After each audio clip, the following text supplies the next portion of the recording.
The Magnificent Seven is directed by Antoine Fuqua, who also directed Training Day, The Equalizer, and Southpaw, and stars Denzel Washington, Chris Pratt, Ethan Hawke, Vincent D'Onofrio, and a bunch of other guys. It follows the same format as the film in which it's based, which is the original Magnificent Seven, which came out in 1960, which stars Yul Brynner and Steve McQueen, which is in turn based off of a film called Seven Samurai by Akira Kurosawa. So it was essentially a remake of a remake, but I think it did something special. Westerns, in my opinion, are dead, and one day superhero films will be too, but the Magnificent Seven did something very special in which it made Westerns awesome again and pretty fun, especially in the modern era. Now, most modern Western films tend to do this certain filter off in the desert with a bunch of older guys grumbling their way through the desert, a bunch of stuff like that. This film wasn't that, and I think it was a nice twist to something we've seen before. This film actually made Westerns interesting again, which is something that I think The Lone Ranger a couple years ago tried,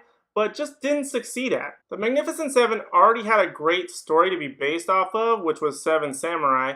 All it had to do was get the right director with the right mindset and the right cast together in order to really make a good Western. And for the most part, I definitely think they succeeded. They brought in the right director, they had all the right pieces with Denzel Washington, Chris Pratt, all these guys that were pretty familiar with Antoine Fuqua, as well as each other, so I think they had a really good chemistry, and it really showed on screen in their scenes. Let's talk about the performances. Denzel Washington was a great lead in my opinion. He had great chemistry and was a great leader with all of the other characters. Also, he had really good chemistry with the director. They know each other very well. This is actually their third film working together, so by now, they know each other well enough to know the good stuff and know the bad stuff, and they put a lot of good in this film. Chris Pratt also does really good. I think that's the main reason why I wanted to see this movie, because I'm a big Chris Pratt fan. So going to see it, I was mainly focused on him. You get a lot of great Chris Pratt stuff. He does the action, he does the comedy, he does a little bit of the drama stuff, which hopefully we're going to see a little bit more of in the future. He does a good mix of a little bit of everything. So when you go see a Chris Pratt movie, you get a good sense of action, comedy, a little bit of drama, just a lot of good things when he's on screen. As for the rest of the cast, each character had their great own little story and backstory, things that they were going through personally. They didn't shed a whole lot of light on each one individually, but the little glimmer that you got from each one definitely made them more interesting, and I would love to learn more about them. They just didn't have enough room in the overall runtime to really give you a full in-depth look at each character. But the little bit that we got, I think, was definitely good enough. Now let's talk about the directing in this film. It was absolutely beautiful. Antoine Fuqua knows exactly what he's doing.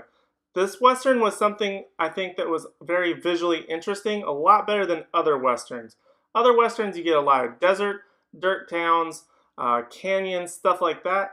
This one is a little bit more of a Midwestern, but it was able to incorporate a couple of different landscapes, which definitely made the film more interesting visually. There was stunning imagery. There was a desert, there was like a town in the Midwest, there was even like a forest scene. It mixed a lot of things very well, and it just blended them all together in a way that it almost seemed seamless as a whole landscape. It wasn't just like these characters are in a canyon or in a desert waiting for a railroad to go by or anything like that.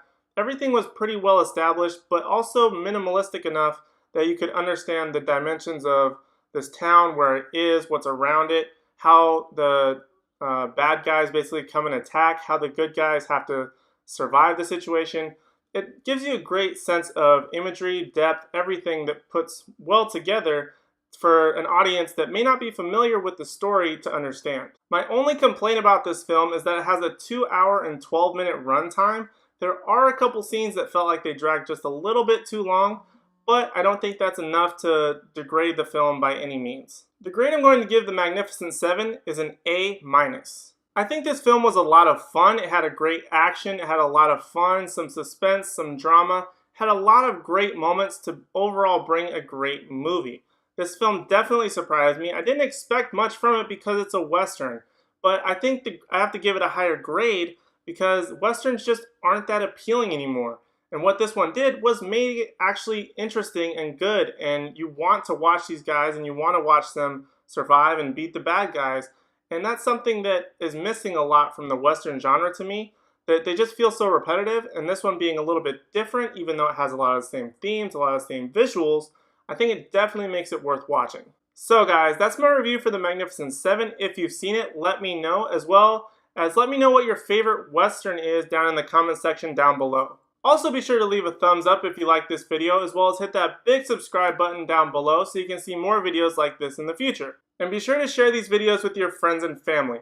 Guys, thank you so much for watching. I really do appreciate it. I hope you have a great week, and I'll see you in the next one.